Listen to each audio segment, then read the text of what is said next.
നമ്മളെല്ലാവരെയും സൃഷ്ടിക്കുകയും രക്ഷിക്കുകയും പരിപാലിക്കുകയും വഴിനിർത്തുകയും അനുഗ്രഹിക്കുകയും ചെയ്യുന്ന നല്ലവനായ ദൈവത്തിൻ്റെ നാമത്തിന് മാത്രം ഉണ്ടാകട്ടെ.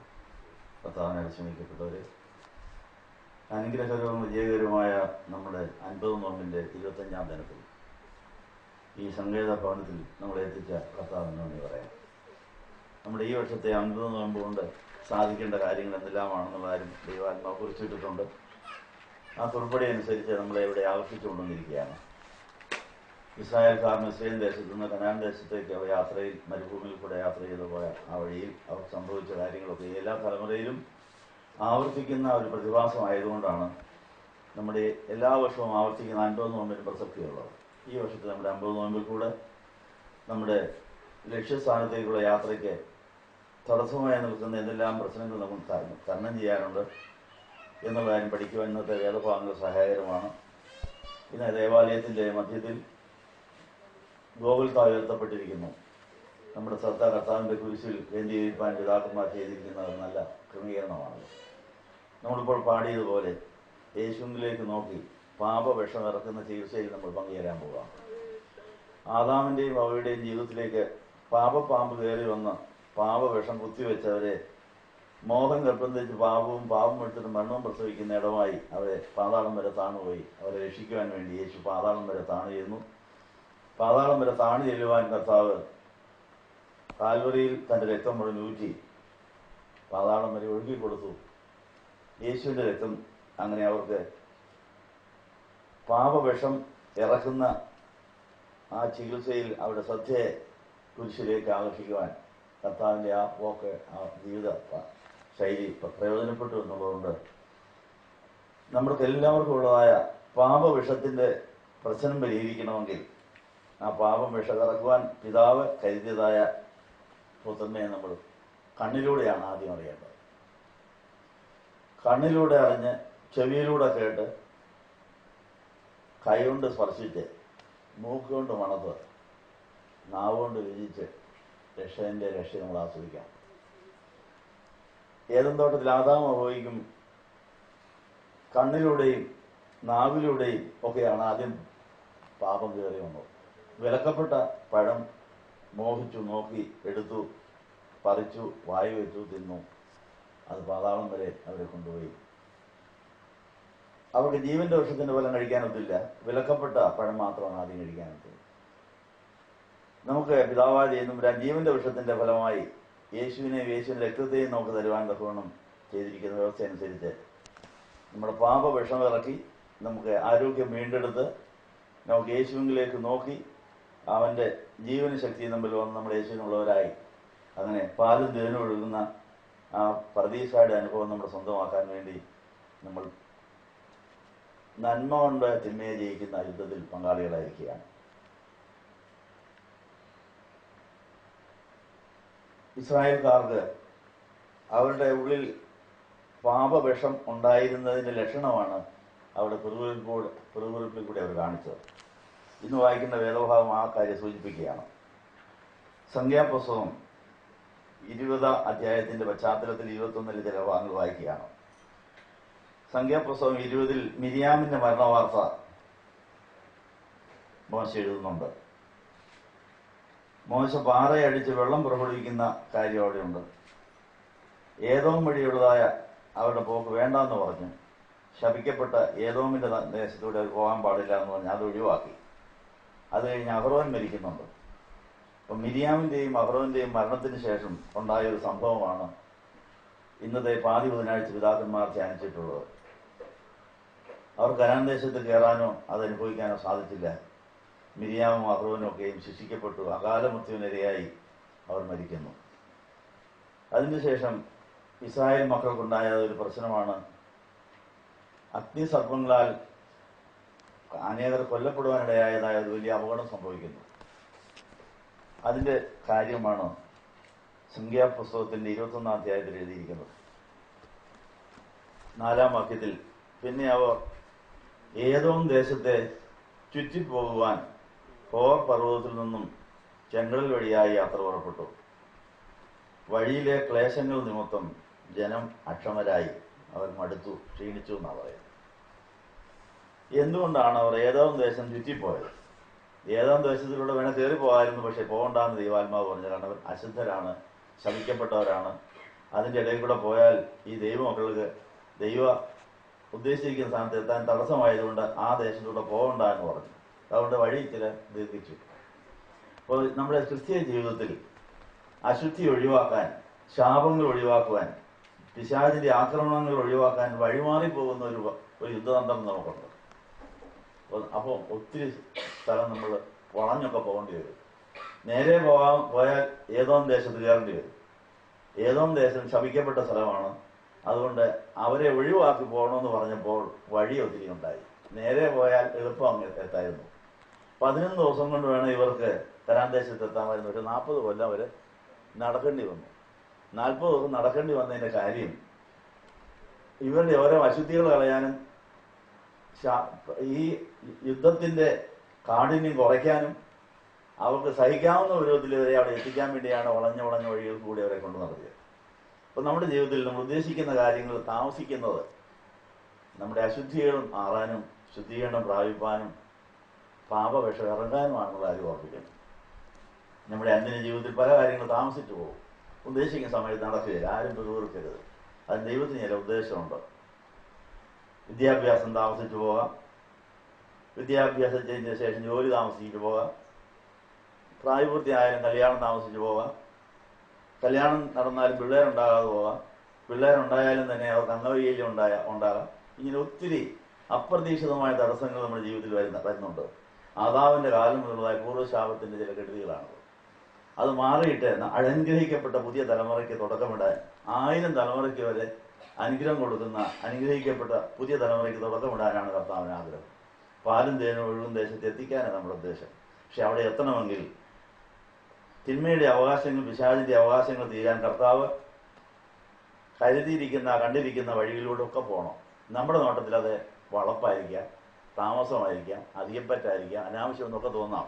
പക്ഷെ നമ്മുടെ ചിന്തയ്ക്ക് അപ്പുറമായി ദൈവത്തിന് നമ്മളെക്കുറിച്ച് പല പ്ലാനുണ്ടെന്നുള്ളത് മനസ്സിലാക്കി ഏതോം ദേശത്തെ വഴി നിഷേധിച്ചിട്ടാണ് 14-ാം വാക്യത്തിൽ 20:14 അനന്തരം മോശ കാദേശിൽ നിന്നും ഏതോം രാജാവിന്റെ അടുക്കൽ ദൂതന്മാരെ അയച്ചു പറയിച്ചത്, നിന്റെ സഹോദരനായ ഇസ്രായേൽ ഇപ്രകാരം പറയുന്നു, ഞങ്ങൾക്കുണ്ടായ കഷ്ടതകളൊക്കെ നീ അറിഞ്ഞിരിക്കുന്നുവല്ലോ.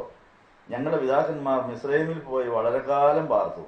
മിസ്രൈമിയർ ഞങ്ങളെയും ഞങ്ങളുടെ പിതാക്കന്മാരെയും പീഡിപ്പിച്ചു. ഞങ്ങൾ യഹോവയോട് നിലവിളിച്ചപ്പോൾ അവൻ ഞങ്ങളുടെ നിലവിളി കേട്ട് ഒരു ദൂതനെ അയച്ചു. ഞങ്ങളെ മിസ്രൈമിൽ നിന്ന് പുറപ്പെടുവിച്ചു. ഞങ്ങൾ നിന്റെ അതിർത്തിയിലുള്ള പട്ടണമായ കാദേശിൽ എത്തിയിരിക്കുന്നു. ഞങ്ങൾ നിന്റെ ദേശത്തുകൂടി കടന്നു പോകുവാൻ അനുവദിക്കണമേ എന്ന് പറഞ്ഞു. പക്ഷെ അനുവദിച്ചോ? ഇല്ല, അനുവദിച്ചില്ല. അപ്പോൾ നമ്മൾ ഉദ്ദേശിക്കുന്നതിലൊക്കെ പോകാൻ ചിലർ നമ്മുടെ വഴി തടയുന്നവരായിരിക്കാം, ചിലർ നമുക്ക് പോകാൻ കൊള്ളുകയില്ലാത്ത സ്ഥലം. അപ്പോൾ വളരെ വളഞ്ഞ വഴിയെ പോകേണ്ടി വരും. അങ്ങനെയാണ് 21-ാമത്തെ അധ്യായത്തിൽ 4-ാം വാക്യത്തിൽ ഏതോം ദേശം ചുറ്റി പോകേണ്ടി വന്നത്. ഏതോം ദേശത്തൂടെ പോകാതെ ചുറ്റി പോവുകയാണ്. അപ്പോൾ ഉണ്ടായൊരു പ്രശ്നമാണ് അക്ഷമ, അല്ലെങ്കിൽ മടുപ്പ, തളർച്ച മുതലായവ. അപ്പോൾ നമുക്ക് കാര്യങ്ങൾ താമസിച്ചു പോകുമ്പോൾ ഉണ്ടാകുന്ന ഒരു വിഷമമാണ് അക്ഷമയെന്ന് പറയുന്ന അസുഖം. പക്ഷേ അവസാനത്തോടെ സഹിച്ചു നിൽക്കുന്നവരെ രക്ഷപ്പെടുകയുള്ളൂ. നമ്മുടെ ഓരോ ദിവസത്തെയും പ്രാണൻ യേശുവിലെത്തണമെങ്കിൽ അവസാനം വരെ ക്ഷമിക്കണം, അവസാനം വരെ സഹിക്കണം. സഹിക്കാനും വഹിക്കാനുള്ള കൃപ വചനം ധ്യാനിച്ചാൽ മാത്രമേ കിട്ടുകയുള്ളൂ. വചനപ്രകാരം പ്രാർത്ഥിച്ച എല്ലാ കാര്യം ചെയ്താലേ എല്ലാം സഹിക്കാനും വഹിക്കാനും അവസാനം രക്ഷപ്പെടാൻ സാധിക്കുന്ന കാര്യം ഓർപ്പിക്കുന്നു. ഇവിടെ ഏതോ ദേശത്ത് ചുറ്റി പോകേണ്ടി വന്നതുകൊണ്ട് ഉണ്ടായ പ്രശ്നമാണ് അഗ്നിസർപ്പം ഉണ്ടാകാനിടയായത്. പിന്നെ അവർ ഏതോ ദേശത്തെ ചുറ്റിപ്പോകാൻ ഹോർ പർവ്വതത്തിൽ നിന്ന് ചെങ്കടൽ വഴിയായി യാത്ര പുറപ്പെട്ടു. 4-ാം വാക്യം 21:4. വഴിയിലെ ക്ലേശങ്ങൾ നിമിത്തം ജനം അക്ഷമരായി. ജനം ദൈവത്തിനും മോശയ്ക്കുമെതിരായി സംസാരിച്ചു. മരുഭൂമിയിൽ മരിക്കേണ്ടതിന് നീ ഞങ്ങളെ മിസ്രൈം ദേശത്ത് നിന്ന് കൊണ്ടുവന്നത് എന്തിന്? ഇവിടെ അപ്പവുമില്ല, വെള്ളമില്ല, നിസാര ഭക്ഷണം ഞങ്ങൾക്ക് വെറുപ്പാകുന്നു എന്ന് പറഞ്ഞു. അപ്പോൾ യഹോവ ജനത്തിന്റെ ഇടയിൽ അഗ്നിസർപ്പങ്ങളെ അയച്ചു. അവ ജനത്തെ കടിച്ചു. ഇസ്രായേലിൽ വളരെയധികം ജനം മരിച്ചു. ഇപ്പൊ പാലും തേനും ഒഴുകുന്ന ദേശത്ത് കൊണ്ടുപോകാന്ന് പറഞ്ഞ ജനങ്ങൾക്ക് ഉണ്ടായ അനുഭവം എന്നാ? അവരെ അഗ്നിസർപ്പം കടിക്കേണ്ടി വന്നു. ഇത് അവരുടെ കുഴപ്പം കൊണ്ടാണെന്നല്ല, ഇതെല്ലാം ദൈവം ജയിപ്പിച്ചു, മോശ ജയിപ്പിച്ചെന്നാണ് പറയുന്നത്. ഇതെല്ലാം മോശയുടെ പേരില്ല, നീ തന്നെയാണ് ഇങ്ങോട്ട് കൊണ്ടുവന്നത്. അപ്പൊ നമ്മൾ നമ്മുടെ കുറവ് കാണാതെ നമുക്ക് സംഭവിക്കുന്ന പ്രശ്നങ്ങൾക്ക് കാരണങ്ങൾ മറ്റുള്ളവരിൽ ആരോപിച്ച് പിറുപിറുക്കുകയും അക്ഷമരാകുകയും ചെയ്യുന്നതുകൊണ്ടാണ് നമുക്ക് ലക്ഷ്യസ്ഥാനത്ത് എത്താൻ ഒക്കാതെ എന്നുള്ള കാര്യം ഓർപ്പിക്കുന്നു. അപ്പോൾ നമ്മുടെ പൂർവികരും മാമോദിസായിൽ ചെങ്കടൽ കടന്ന് പാലം തേനൂടും ദേശത്തേക്ക് പുറപ്പെട്ടവരാണ്. മാമോദിസ ചെങ്കടലിന്റെ അനുഭവമാണ്. എന്നാൽ ആ 40 വർഷക്കാലത്തെ പരീക്ഷകൾ കടക്കാനാണ് എല്ലാ വർഷവും 40 നോയമ്പോ 9 നോയമ്പോ ഒക്കെ വെച്ചിരിക്കുന്നത്. പക്ഷെ അതുകൊണ്ട് നമ്മുടെ പിതാക്കന്മാർ എത്തിച്ചേർന്ന ആ വിശുദ്ധിയിൽ പാലം തേനൊഴുകുന്ന പ്രതീക്ഷയുടെ അനുഭവത്തിൽ എത്തിയിട്ടില്ലെങ്കിൽ നമ്മൾ പ്രതീക്ഷിച്ച സമയത്ത് ഉദ്ദേശിച്ച കാര്യം നടക്കാതെ അക്ഷമരായപ്പോൾ ഉണ്ടായ അഗ്നിസർപ്പങ്ങളുടെ കടിയാണ്. അപ്പൊ നമ്മുടെ എല്ലാവരുടെയും രക്തത്തിൽ അക്ഷമരായപ്പോൾ ഉണ്ടായ അഗ്നിസർപ്പങ്ങളുടെ കടിയും അങ്ങനെ മരിച്ച ദേഹിയുടെ മണ്ഡലങ്ങളുണ്ട്. നമ്മുടെ ശരീരം ജീവിച്ചിരിക്കുന്നെങ്കിൽ ദേഹിയിൽ അഗ്നിസർപ്പങ്ങളാൽ കടിക്കപ്പെട്ട് മരിച്ചവരാകാം. ആ മരണത്തിൽ നിന്ന് വിടുതൽ പ്രാപിപ്പാൻ വേണ്ടിയാണ് യേശുവിന്റെ കാൽവരി കുരിശിനെ നോക്കാനായിട്ട് ആ ചികിത്സാ സമ്പ്രദായം വെച്ചിരിക്കുന്നത്. അപ്പോൾ യഹോവ ജനത്തിന്റെ ഇടയിൽ അഗ്നിസർപ്പങ്ങളെ അയച്ചു, അവ ജനങ്ങളെ കടിച്ചു, ഇസ്രായേലിൽ വളരെയധികം ജനം മരിച്ചു. അപ്പോൾ നമ്മുടെ ജീവിതയാത്രയിൽ ഈ അഗ്നിസർപ്പം നമ്മളെയും കടിച്ചിട്ടുണ്ട്. അങ്ങനെ നമ്മളിൽ മരവിച്ച ഒരു വശമുണ്ട്. എന്നാൽ നമ്മുടെ ശരീരത്തിന്റെ ഒരു പ്രത്യേകത, പാമ്പ് കടിച്ചാലും മരിച്ചാലും മരിക്കാത്തൊരു വശമുണ്ട്. ഏതാണെന്നറിയാം? പാമ്പ് കടിച്ചാലും ശ്വാസോച്ഛ്വാസം നിന്നാലും ചങ്കെടുപ്പ് നിന്നാലും മരിക്കാത്തൊരു വശം മനുഷ്യ ശരീരത്തിലുണ്ട്. ഏതാണെന്നറിയാം? കണ്ണ്.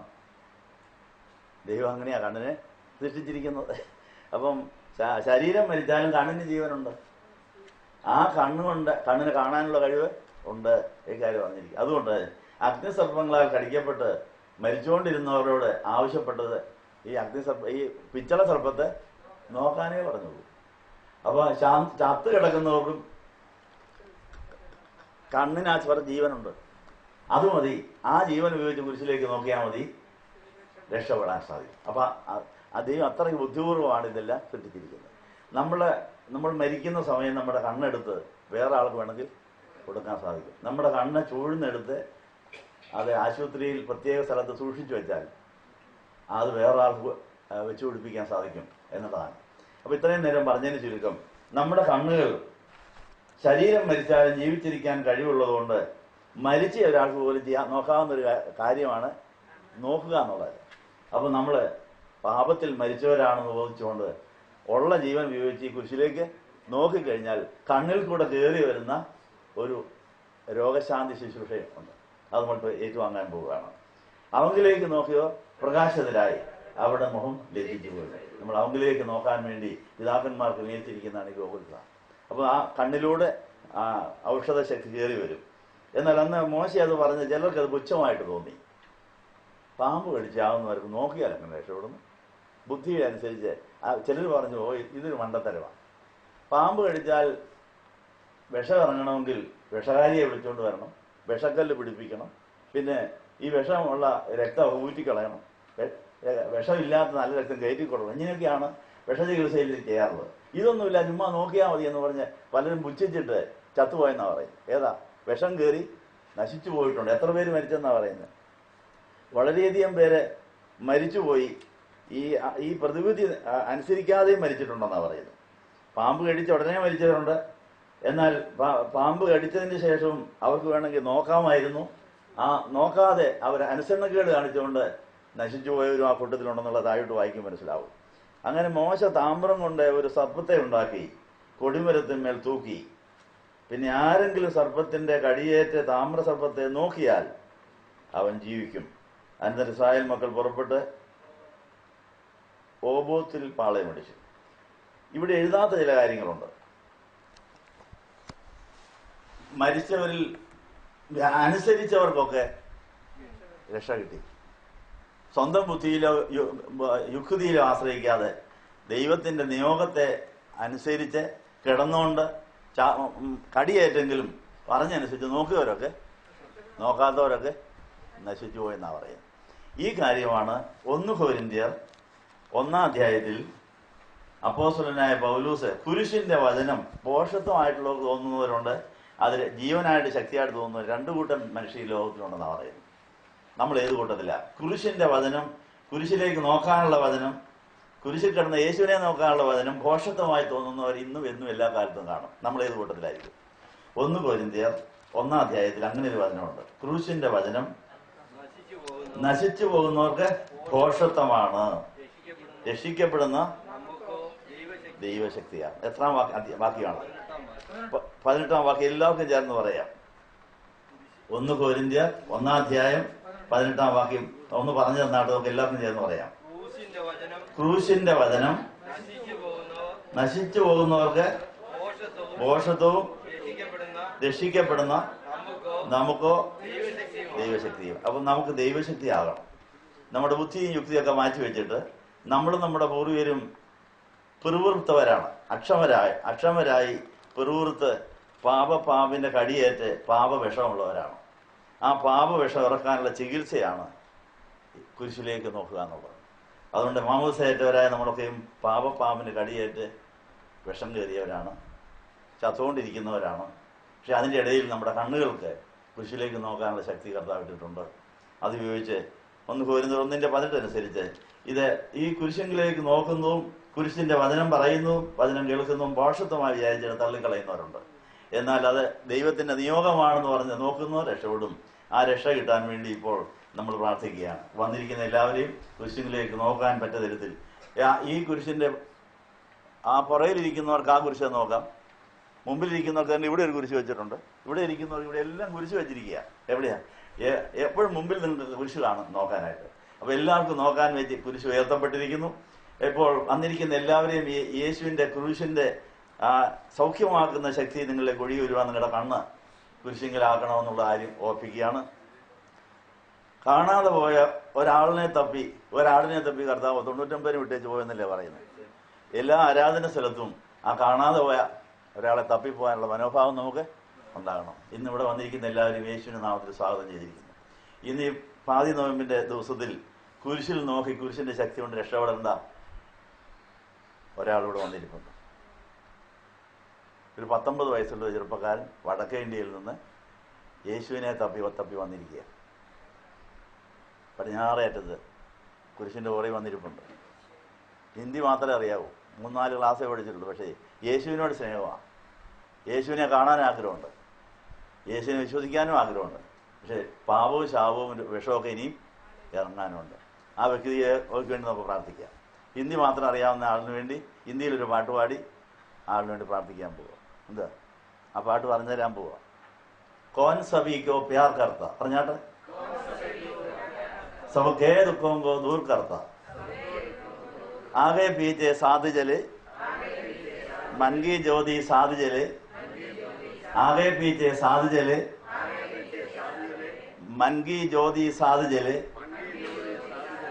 यीशु कौन सभी को प्यार करता, सबके दुखों को दूर करता. ഇനി ആ പാട്ടിന്റെ ട്യൂൺ കേൾക്കണോ? कौन सभी को प्यार करता, सबके दुखों को दूर करता. പാടിക്കാട്ടെ. कौन सभी को प्यार करता, सबके दुखों को दूर करता, आगे पीछे साथ जले, आगे पीछे साथ जले, मन की ज्योति साथ जले, आगे पीछे साथ जले, मन की ज्योति साथ जले. कौन सभी को प्यार करता, सबके दुखों को दूर करता. ഇനി മലയാളം എന്ന് പറയാമോ? കോൻ സഭിക്കോ പ്യാർ. ആര് നിന്നെ സ്നേഹിക്കുന്നു? എല്ലാരെക്കാളും സ്നേഹിക്കുന്നു. അവൻ ആരാ? കോൻ സഭിക്കോ പ്യാർ കർത്ത സബക്കേ ദുഃഖോങ്കോ. നിന്റെ ദുഃഖം മാറ്റാൻ ആഗ്രഹമുള്ളവനും കഴിവുള്ളവനും നിന്റെ കൂടെ മുമ്പിലുമുണ്ട്, പുറയിലുമുണ്ട്, ഇടത്തുമുണ്ട്, വലത്തുമുണ്ട്, കൂടെയുണ്ട്. ആ ആളിനെ നിങ്ങൾ തിരിച്ചറിഞ്ഞിട്ടുണ്ടോ? അവങ്കിലേക്ക് നോക്കാൻ നമ്മുടെ ഉൾക്കണ്ണുകൾ തുറക്കാം. അപ്പൊ ഹിന്ദി മാത്രം അറിയാവുന്ന പയ്യനത് കേട്ടിട്ടുണ്ട് കേട്ടോ. അവൻ ദുഃഖിച്ചാണ് വന്നിരിക്കുന്നത്. പക്ഷെ അവന്റെ ദുഃഖം മാറ്റുന്ന ആള് ഇവിടെയുണ്ട്. ആളിനെ ഈ കുരിശിലോട് നോക്കിയാൽ പറഞ്ഞ അവിടെ ഇരുത്തിയിരിക്കുക. അപ്പൊ നമുക്ക് ആ പാട്ടൊന്നുകൂടെ പാടാം. കോൻ സഭിക്കോ പ്യാർ കർത്ത, സബുക്കേ ദുഃഖോं को दूर करता. ഒന്നുകൂടെ. കോൻ സഭിക്കോ പ്യാർ കർത്ത, सबके दुखों को दूर करता, आगे पीछे साथ जले, मन की ज्योति साथ जले, आगे पीछे साथ जले, मन की ज्योति साथ जले. कौन सभी को प्यार करता, सबके दुखों को दूर करता. यीशु कौन सभी को प्यार करता सबके दुखों को दूर. അപ്പൊ പാപം നമുക്ക് വരുത്തിയ ദുഃഖം മാറ്റാൻ യേശു മതിയായവനാണ്. അവൻ നമ്മളെ സ്നേഹിക്കുന്നു, നമ്മളെ രക്ഷിക്കുന്നു. മുമ്പിലും പിമ്പിലും ഇടത്തും വലത്തും അകത്തും പുറത്തും എല്ലാം കഴിയാൻ സാധ്യതയുള്ള യേശുവിനെ സ്വന്തമാക്കാൻ, മാമോദിസ ലഭിച്ച യേശുവിനെ നമ്മുടെ ഉള്ളിൽ ജീവിക്കുന്ന തടസ്സമായ എല്ലാ പാപവിഷം ഇറക്കുവാൻ നമുക്ക് കുരിശിലേക്ക് നോക്കാം. എന്നിട്ട് ആരാധന നോക്കട്ടെ എന്ന് ആശംസിച്ചുകൊണ്ട് വിശുദ്ധ കുർബാനയിലേക്ക് പ്രവേശിക്കുകയാണ്. ഇനി പുസ്തകം പ്രാപിക്കാനുള്ളതൊക്കെ പുറത്ത്. വിശുദ്ധ യോഹന്നാന്റെ സുവിശേഷം 12-ാം അധ്യായത്തിന്റെ 32 മുതൽ 36 വരെയും യോഹന്നാൻ 3-ാം അധ്യായത്തിന്റെ 13 മുതൽ 21 വരെയും. വിശുദ്ധ യോഹന്നാൻ 12:32 മുതൽ ആദ്യം വായിക്കുന്നു. യേശു അരുളി ചെയ്തു, ഞാൻ ഭൂമിയിൽ നിന്നും ഉയർത്തപ്പെടുമ്പോൾ എല്ലാവരെയും എന്നിലേക്ക് ആകർഷിക്കും.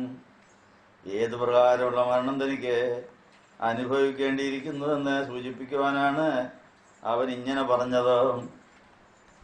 ജനക്കൂട്ടം യേശുവിനോട്, മെശിയ എന്നേക്കും ഇരിക്കുമെന്ന് ഞങ്ങൾ ന്യായപ്രമാണത്തിൽ നിന്ന് കേട്ടിട്ടുണ്ട്. പിന്നെ മനുഷ്യപുത്രൻ ഉയർത്തപ്പെടുമെന്ന് നീ പറയുന്നത് എന്ത്? ഈ മനുഷ്യപുത്രൻ ആരാണ് എന്ന് ചോദിച്ചു. യേശു അവരോട് പറഞ്ഞു, ഇനി കുറച്ചു കാലം പ്രകാശം നിങ്ങളോടുകൂടെ ഉണ്ടായിരിക്കും. അന്ധകാരം നിങ്ങളെ കീഴ്പ്പെടുത്താതിരിക്കുവാൻ വെളിച്ചമുള്ളപ്പോൾ തന്നെ അതിൽ നടന്നുകൊള്ളുവീൻ. ഇരുട്ടിൽ നടക്കുന്നവൻ എവിടേക്ക് പോകുമെന്ന് അറിയുന്നില്ല. നിങ്ങൾ പ്രകാശത്തിന്റെ സന്താനങ്ങളാകുവാൻ പ്രകാശമുള്ളപ്പോൾ അതിൽ വിശ്വസിക്കുവീൻ. വിശുദ്ധ യോഹന്നാൻ 3:13 മുതലായ ഭാഗത്ത്. യേശു അരുളി ചെയ്തു, സ്വർഗത്തിൽ നിന്നും ഇറങ്ങിയ സ്വർഗസ്ഥനായ മനുഷ്യപുത്രനല്ലാതെ ആരും ഇതുവരെ സ്വർഗത്തിൽ കയറിയിട്ടില്ല. മരുഭൂമിയിൽ മോശ പിച്ചള സർപ്പം ഉയർത്തി നാട്ടിയതുപോലെ തന്നെ മനുഷ്യപുത്രനെയും തന്നിൽ വിശ്വസിക്കുന്ന ഒരുവന് നശിച്ചു പോകാതെ നിത്യജീവൻ ലഭിക്കുവാൻ ഉയർത്തി നാട്ടേണ്ടിയിരിക്കുന്നു. ദൈവം തന്റെ ഏകപുത്രനിൽ വിശ്വസിക്കുന്ന ഒരുവനും നശിച്ചു പോകാതെ നിത്യജീവൻ പ്രാപിക്കുവാൻ വേണ്ടി അവനെ നൽകുവാൻ തക്കവിധം അത്രയ്ക്ക് ലോകത്തെ സ്നേഹിച്ചു.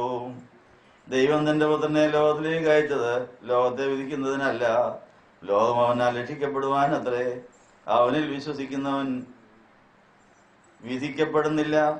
വിശ്വസിക്കാത്തവൻ ദൈവത്തിന്റെ ഏകപുത്രന്റെ നാമത്തിൽ വിശ്വസിക്കാത്തതിനാൽ മുമ്പേ തന്നെ വിധിക്കപ്പെട്ടിരിക്കുന്നു. ന്യായവിധി ഇതാകുന്നു, പ്രകാശം ലോകത്തിലേക്ക് വന്നു.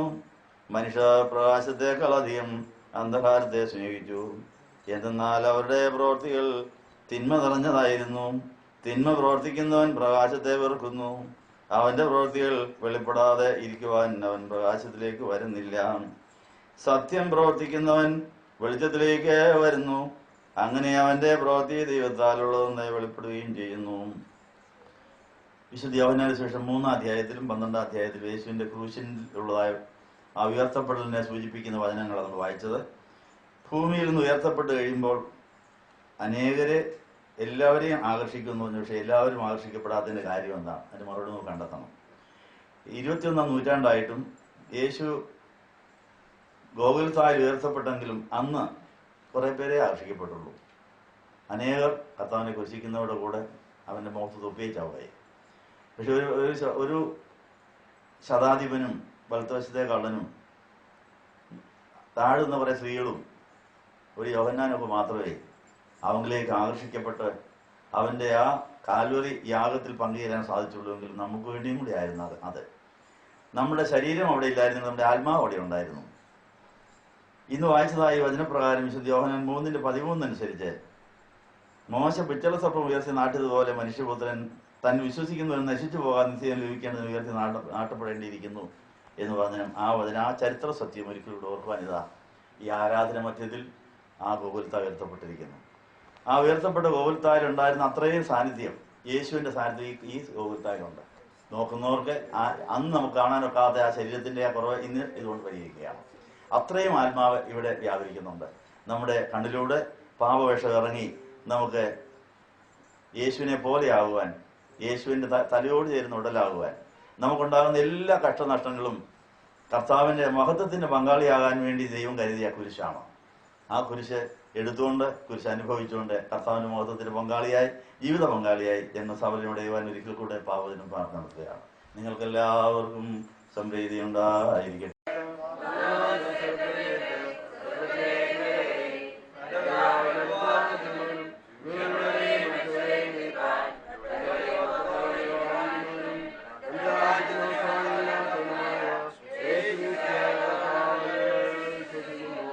പിതാവിലും പുത്രനിലുള്ളതായ നമ്മുടെ വിശ്വാസം പുതുക്കിയിരിക്കുന്നു. പരിശുദ്ധാത്മാവിലും സഭയിലും സഭയുടെ കുദാശകളിലും കർത്താവിൻ്റെ മഹത്വത്തോടെയുള്ള വരവിലും നമ്മളെ മഹത്വത്തോടെ ചേർക്കാൻ പോകുന്നതിൽ നമ്മൾ വിശ്വസിക്കുന്നു.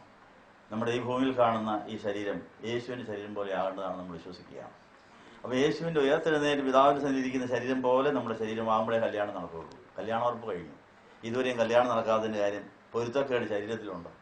കർത്താവിൻ്റെ ശരീരം അസ്ഥിയും മാംസമുള്ളതാണ്, പഞ്ചമുറികളുള്ളതാണ്, തേജസ്സുള്ളതാണ്, മഹത്വമുള്ളതാണ്, സ്ഥലകാല പരിമിതികൾ ഇല്ലാതെ സഞ്ചരിക്കാനും കഴിവുള്ളതാണ്. പക്ഷെങ്കിൽ ആ ശരീരത്തെ പോലെ നമ്മുടെ ശരീരം കൂടി ആയെങ്കിലേ ഒരുമിച്ച് കല്യാണം കഴിഞ്ഞ് മധുവിധം ആഘോഷിക്കാൻ ഒക്കുകയുള്ളൂ. അതിനുവേണ്ടി കഥ അവകാശിക്കുക. അപ്പം അങ്ങനെയാണെങ്കിൽ നമ്മുടെ ശരീരം യേശുവിൻ്റെ ശരീരം പോലെ ആകുന്നിടം വരെ യേശു പോയ കഷ്ടതയുടെ പാതയിലൂടെ നമ്മൾ പോകണം. കഷ്ടങ്ങൾ മഹത്വത്തിലേക്കുള്ള വഴിയാണ്. അതിനെ സ്വാഗതം ചെയ്യണം. അതുകൊണ്ട് എനിക്ക് എൻ്റെ യേശുവിനോടുകൂടിയുള്ള കഷ്ടങ്ങൾ യേശുവിനുള്ള തേജസ്സിൻ്റെ പങ്കാളിയാക്കാൻ ഇത് അരുന്നാകെ നന്ദി എന്ന് പറയണം. യേശുവിനെ വിടാതെ സുഖമല്ല നമ്മളെ പാതാളത്തിൽ കൊണ്ടുപോകും. യേശുവിനോടുള്ള കഷ്ടങ്ങളെല്ലാം യേശുവിൻ്റെ തേജസ് നമ്മളെ എത്തിക്കും. ആ കാര്യം വിശ്വസിച്ചുകൊണ്ട് ഇപ്പോൾ നമ്മൾ പരിശുദ്ധാത്മാവിൻ്റെ നടത്തിപ്പിനായി നമ്മൾ കാത്തിരിക്കുകയാണ്. കാര്യസ്ഥനായ പരിശുദ്ധാത്മാവ് പറയുന്നതനുസരിച്ചാലേ ഈ മഹത്വത്തിൽ എത്തുകയുള്ളൂ. കർത്താവിൻ്റെ മുൻകുറിയായ ഇസ്ഹാക്ക് ഈ മണവാട്ടിക്ക് വേണ്ടി വേല തികച്ച് 40ാമത്തെ വയസ്സിൽ വെളിമ്പ്രദേശത്ത് കുനിഞ്ഞിരുന്ന് ധ്യാനിക്കുകയായിരുന്നു. അപ്പോൾ ഈ റിബേക്ക വാഹന മൃഗത്തിൽ കുനിഞ്ഞിരുന്ന് ധ്യാനിച്ച് അങ്ങ് ചെന്ന് കയറിയായിരുന്നു. അപ്പോൾ കൂടെ നടത്തുന്നത് ആരാണ്? എലിയാസറാണ്. പരിശുദ്ധാത്മാവിൻ്റെ മുൻകുറിയാണ് എലിയാസർ. പരിശുദ്ധാത്മാവാകുന്ന എലിയാസർ പറയുന്നതനുസരിച്ച് വേറെ ആരെയും നോക്കാതെ കുനിഞ്ഞിരുന്ന് നമ്മളിൽ കൂടെ നമ്മുടെ സ്വർഗീയ മണവാളിനെ മാത്രമാണ് അവങ്കിലേക്ക് നോക്കിയവർ. അപ്പൊ അവങ്കിലേക്ക് അല്ലാതെ നോട്ടമെല്ലാം നമ്മുടെ കണ്ണിന്റെ കാഴ്ച കളയുന്നതാണ്. നമ്മൾ അസ്ഥാനത്ത് പലരെയും നോക്കിയിട്ടുണ്ട്. ആ ശാപമാണ് തീരേണ്ടത്. ആ ശാപം തീരാൻ, ആ വിഷം ഉറങ്ങുവാൻ അവങ്കിലേക്ക് തന്നെ നോക്കണം. അവങ്കിൽ നിന്ന് കണ്ണു പറിക്കാൻ പാടില്ല. ഇടപെടാതെ അവന്റെ മുഖം അന്വേഷിപ്പിക്കുന്നു 105-ാം സംഗീതത്തിൽ പറഞ്ഞിട്ടുണ്ട്. 123-ാം സംഗീതത്തിൽ പറയുന്നുണ്ട്, ഒരു ദാസിയുടെ കണ്ണ് യജമാനത്തിയുടെ കയ്യിലേക്കും ദാസന്റെ കണ്ണ് യജമാനന്റെ കയ്യിലേക്കും നോക്കിക്കൊണ്ടിരിക്കുക. കയ്യിൽ കൂടെ ഓർഡർ വരും, അനുസരിച്ചില്ലേ അടി കിട്ടും. അപ്പൊ പേടിച്ച് ദാസിദാസന്മാർ പഴയ കാലത്ത് അടിമത്തം ഉണ്ടായിരുന്ന കാലത്ത് യജമാനന്റെ കണ്ണിലേക്കും കയ്യിലേക്കുമാണ് അവിടെ നോട്ടം. കണ്ണുകൊണ്ട് വർത്താനം പറയും, കൈ കൊണ്ട് പറയും. കേട്ടില്ലേ കണ്ടില്ലേ അടിയാ. പിന്നെ അതുകൊണ്ട് അടി കൊള്ളാതിരിക്കണമെങ്കിൽ എന്നാ ചെയ്യണം? നമ്മൾ യേശുവിന് വേണ്ടി സൃഷ്ടിക്കപ്പെട്ടവരാണ്. അവന്റെ കണ്ണ്, അവന്റെ കയ്യ്, അവന്റെ കാല് എവിടെ, എന്തുകൊണ്ട് അവൻ തറയ്ക്കപ്പെട്ടിരിക്കും? നമ്മുടെ അസ്ഥാനത്തേക്ക് പോയതിന്റെ ശിക്ഷയാണ് ഈ കാണുന്നത്. മക്കളെ, നിങ്ങൾ നിങ്ങളുടെ കയ്യും കാലും കണ്ണും അസ്ഥാനത്തേക്ക് കളഞ്ഞുകൊണ്ട് ഞാനൊരു ശിക്ഷ എഴുതിയിരിക്കുക. ഇനിയെങ്കിലും നിങ്ങളുടെ കണ്ണെനിക്ക് തരുമോ, നിന്റെ കൈ എനിക്ക് തരുമോ, എന്റെ തലയോട് ചേരുന്ന തല പറയുന്ന കേൾക്കുന്ന അവയവമാകുമെന്ന് ചോദിച്ചുകൊണ്ട് ഇതാ കുരിശെ കിടക്കുന്നു. നമുക്ക് ആ കൃപ യാചിക്കാം. സഹോദരി സംഘങ്ങളെ, മാതാപിതാക്കളെ, ഗുരുക്കന്മാരെ ഞങ്ങൾ ക്ഷമിക്കണം. ഈ കുർബാന അംഗീകരിക്കുക എന്നുള്ള ഞങ്ങൾക്ക് വേണ്ടിയും പ്രാർത്ഥിക്കണമേ. നിങ്ങൾ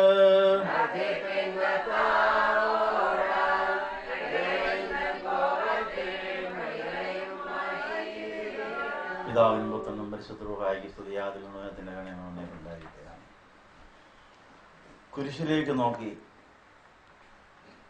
പാപവിഷം ഇറങ്ങി പരിശുദ്ധരായി തീർന്ന, ശുദ്ധിമതികളായി തീർന്ന എല്ലാവരും നമ്മളോടൊപ്പം ഈ ആരാധനയെ സംബന്ധിക്കുന്നു. അവരിവിടെ വന്ന് അവരുടെ സാക്ഷ്യം നമ്മളോട് പറയുകയാണ്. അവരാദ്യമായി കുരിശിനെ നോക്കിയതും കുരിശിൽ കിടന്ന യേശുവിനെ കണ്ടതും യേശുവിൻ്റെ കണ്ണിൽ നിന്ന് അവരുടെ കണ്ണിലേക്ക് സൗഖ്യവും ആരാധനയും അനുഗ്രഹവും ശക്തിയും എല്ലാം സൗഖ്യദായകമായി തീർന്നതെല്ലാം അവർ സാക്ഷിച്ചുകൊണ്ട് നമ്മളോട് നിൽക്കുകയാണ്. ഈ കുരിശിൻ്റെ പെരുന്നാൾ ഒരു വർഷം 3 പ്രാവശ്യം നമ്മൾ നടത്താറുണ്ട്. അതിൻ്റെ പ്രസക്തി എന്താണെന്ന് നിങ്ങൾ അറിഞ്ഞിരിക്കണം. ഇപ്പോൾ നമ്മൾ കുരിശിൻ്റെ മുൻകുറിയായി പിച്ചള സർപ്പത്തെ പഴയ നിയമകാലത്ത് ഉയർത്തിയ കാര്യം പുറകോട്ട് നോക്കി പഴയ നിയമകാലത്ത് ഉണ്ടായി രക്ഷപ്പെട്ടവരുടെ അനുഗ്രഹം നമ്മൾ കുരിശ് തീർത്ത് വാങ്ങുകയാണ്. ദുഃഖവെള്ളിയാഴ്ചയും ശ്ലീബയുടെ സന്ദേശം നമ്മൾ കേൾക്കുന്നുണ്ട്. ദുഃഖവെള്ളിയാഴ്ചത്തെ കുരിശിന്റെ സന്ദേശം ചരിത്രത്തിന്റെ സംഭവം.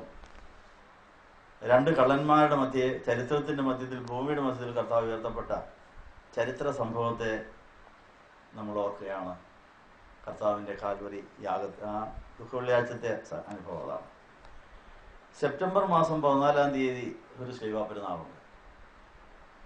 അത് സഭ 1-ാം നൂറ്റാണ്ടിലെ സഭ വളർന്ന് 2-3-4 നൂറ്റാണ്ടുകൾ വളർന്നു കഴിഞ്ഞപ്പോൾ സഭയുടെ പീഡയുടെ കാലമെല്ലാം കഴിഞ്ഞ് കൊസ്തന്തീനോസ് രാജാവ് ക്രിസ്ത്യാനി ആയതോടുകൂടി സഭയുടെ പീഡ നിന്നു.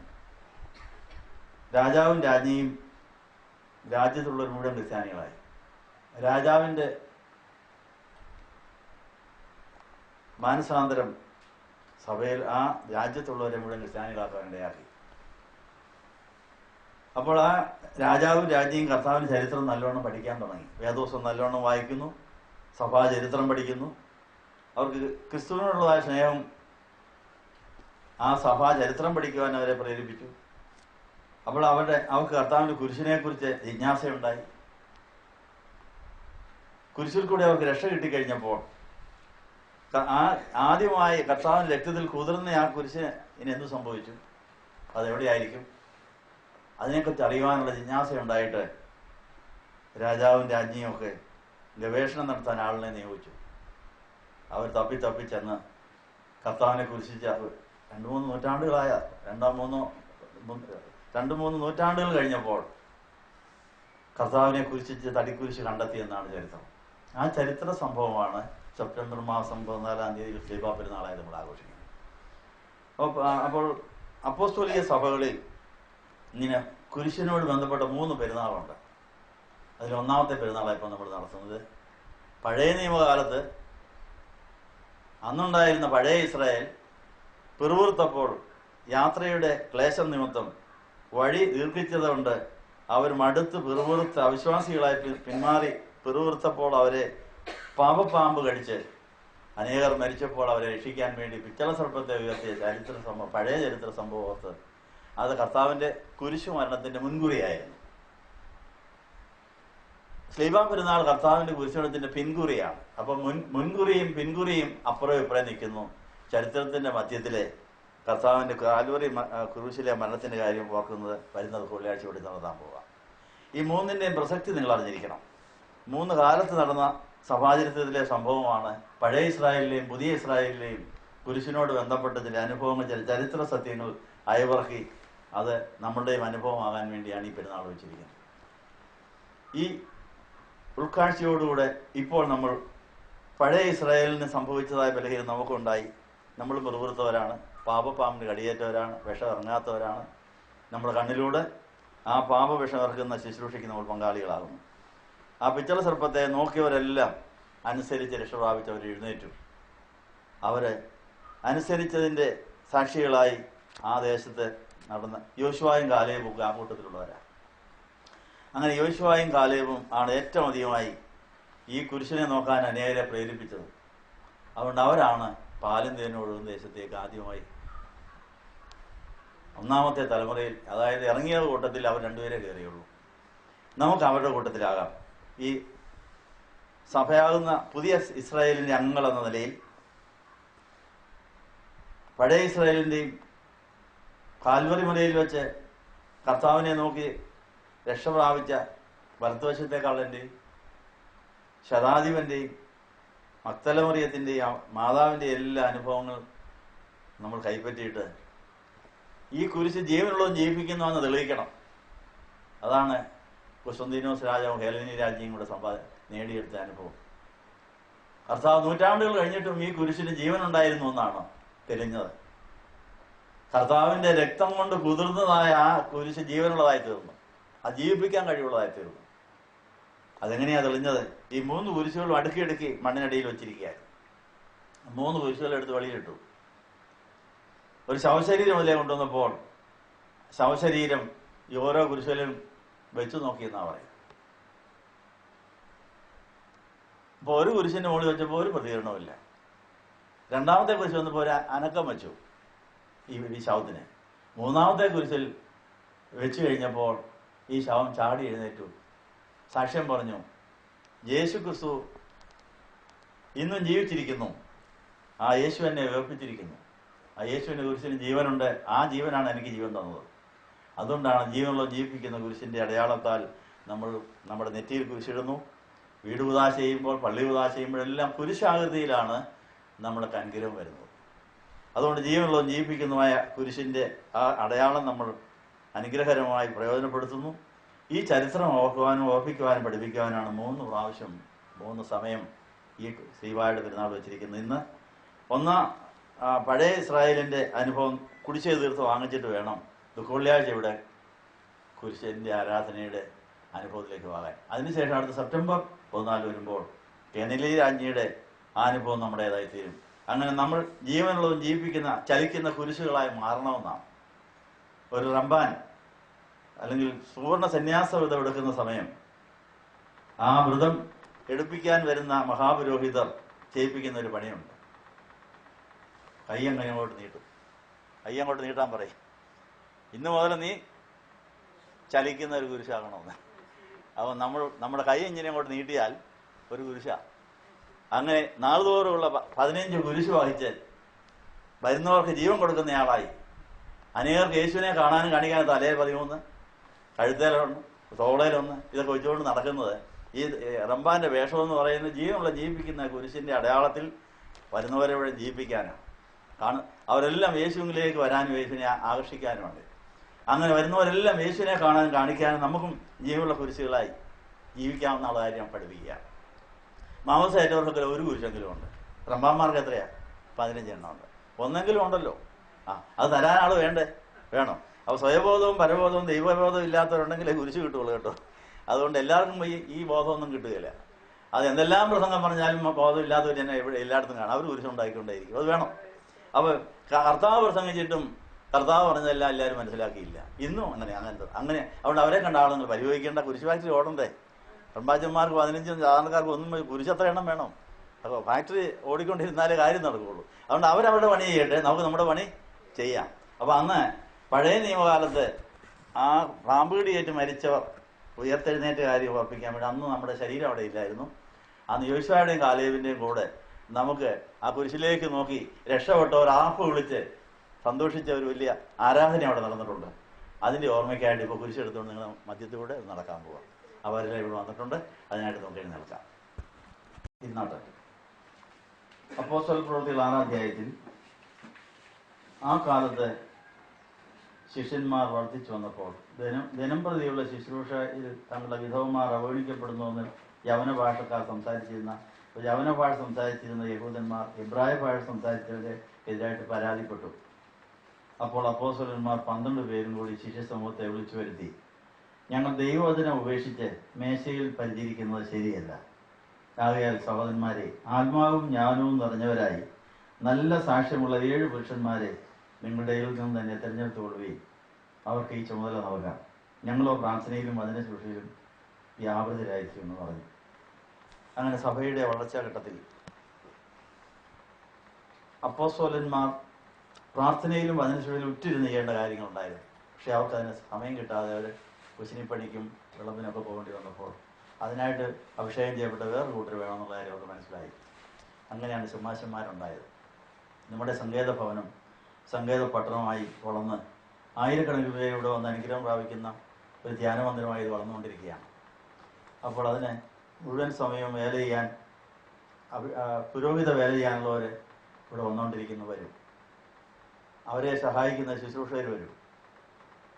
വരുന്നവർക്കെല്ലാം ആഹാരം കൊടുക്കാൻ ഈ ഷമ്മാശന്മാരെ പോലെ അഭിഷേകമുള്ള കുച്ചിനിക്കാരെ ആവശ്യമുണ്ട്. എന്താ എങ്കിലേ അവർക്ക് അഭിഷേകത്തെ ഈ കാര്യം ഭംഗിയായിട്ട് ചെയ്യാൻ സാധിക്കുള്ളൂ. അപ്പോൾ അതിനുവേണ്ടി ദൈവം ഓരോരുത്തരും ഇവിടെ പ്രാർത്ഥിച്ചുകൊണ്ടിരിക്കുക. അപ്പോൾ മധ്യസ്ഥ പ്രാർത്ഥനയ്ക്ക് 15 പേര് പ്രാർത്ഥിക്കുന്നു. ഇനി അടുത്ത 15 പേര് അടുത്ത ഗ്രൂപ്പ് വന്നുകൊണ്ടിരിക്കുന്നു. അങ്ങനെ 3 മധ്യസ്ഥ പ്രാർത്ഥന ഗ്രൂപ്പുകൾ ഒരു 40, 45, 50 പേരെങ്കിലും 2-3 ഗ്രൂപ്പായിട്ടുണ്ടെങ്കിൽ മാത്രമേ 24 മണിക്കൂറും ചെയിൻ പ്രയർ നടത്താൻ സാധിക്കുള്ളൂ. അങ്ങനെയൊക്കെ ചെയ്താൽ അങ്ങനെ മേശയിൽ ശുശ്രൂഷിക്കാൻ ആള്, മധ്യസ്ഥ പ്രാർത്ഥനയ്ക്ക് ആള്, ഷമ്മാശന്മാർ, അതുപോലെ അച്ഛന്മാർ, തിരുമേനിവരൊക്കെ ഇതിൻ്റെ കൂടെ വരേണ്ടി വരുന്നു. അതുകൊണ്ട് ഇപ്പോൾ 7 ഷമ്മാശന്മാരെ അഭിഷേകം ചെയ്ത അന്നത്തെ അപ്പോസ്തലന്മാർ നമ്മൾ പ്രാർത്ഥിക്കുക, നമുക്ക് 7 ഷമ്മാശന്മാരെ വേണമെന്ന്. എന്തിനാ? കുശിനിപ്പണിക്കുക. അതിന് അഭിഷേകം ഉണ്ടെങ്കിലേ പറ്റുള്ളൂ. അപ്പോൾ എന്ത് സംഭവിച്ചു? ഈ വാക്ക് കൂട്ടത്തിനൊക്കെ സ്വീകാര്യമായി. അവർ വിശ്വാസവും പരിശുദ്ധാത്മാവെന്ന് പറഞ്ഞ പുരുഷനായ സേവാനോസ്, ഫിലിപ്പോസ്, പ്രൊക്കരോസ്, നിക്കാനോർ, തീമോൻ, പന്മനാൻ, യഹൂദ മനസാരിയായ അന്ത്യോക്യക്കാരൻ നിക്കോളാവോസ് എന്നിവരെ തിരഞ്ഞെടുത്തു. അവരെ അപ്പോസ്തലന്മാരുടെ ഭാഗം നിർത്തി അവർ പ്രാർത്ഥിച്ച് അവരുടെ മേൽ കൈവച്ചു. ദൈവവചനം പ്രചരിക്കുകയും യെരൂശലേമിൽ ശിഷ്യരുടെ എണ്ണം ഏറ്റവും വർദ്ധിക്കുകയും ചെയ്തു. പുരോഹിതന്മാരിൽ ഒരു വലിയ സമൂഹം വിശ്വാസത്തിന് അധീനമായി. അങ്ങനെ അനേക പുരോഹിതരും മഹാപുരോഹിതരും ഷമ്മാശന്മാരും കുശിനിക്കാരും കൂടെ ചേർന്ന് വേണം ഇവിടെ വരുന്നവരെ ശുശ്രൂഷിച്ചു വിടാൻ. അതിന് വടക്കേന്ത്യയിൽ നിന്ന് ഒരു കുശിനി ശുശ്രൂഷയ്ക്ക് വേണ്ടി അയക്കപ്പെട്ട ഒരു പയ്യനാണ് അവിടെ വെളിയിൽ നിൽക്കുന്നത്. അവന് ചേപ്പാൻസ് ഒന്ന് പേരിടാൻ പോവുക. ഇവിടുത്തെ ആദ്യത്തെ ഷമ്മാശനായിട്ട് അഭിഷേകം ചെയ്യാൻ പോവാണ്. അങ്ങനെ അതുപോലെ 5-6 പേരോട് വരണം. അങ്ങനെ എല്ലാ തലങ്ങളിലും ഇനി ആൾ വരാനുണ്ട് അതിൻ്റെ തുടക്കമായിട്ട്. അപ്പോൾ ഇനിയും പല കാര്യങ്ങളും ഇനിയും പഠിക്കാനുണ്ട്. ട്രെയിനിങ് പീരീഡിലാണ്. ഇപ്പോൾ ഇവിടുത്തെ ട്രസ്റ്റിൻ്റെ ചുമതലക്കാരൻ എന്ന നിലയിൽ തോമസ് കുട്ടി ഈ മധുരം അയാൾക്ക് കൊണ്ട് കൊടുത്താട്ടെ. സെഫാനോസിന് മധുരം കൊടുത്ത് കുർബാനയ്ക്ക് വന്ന് സംബന്ധിച്ചതൊക്കെ പഠിച്ച് നല്ല ഷമ്മാശനായിട്ട് വരട്ടെ. നമ്മുടെ അടുക്കളപ്പണിക്ക് ഇതുപോലെ ഇനി ആൾ വരട്ടെ എന്ന കാര്യം ഓർപ്പിക്കുന്നു. കർത്താവായ ശിംശയുടെ തിരിശക്കളാ നീക്കട്ടെ 2 കടങ്ങൾ വരികയായിരുന്നു പാവങ്ങളും ഉണ്ടായിക്കിട്ടെയാണ്. പാതി ബുധനാഴ്ചത്തെ വിശുദ്ധ കുർബാനയെ സംബന്ധിപ്പാൻ ബാക്കി നിന്ന കർത്താവിന് നന്ദി പറയാം.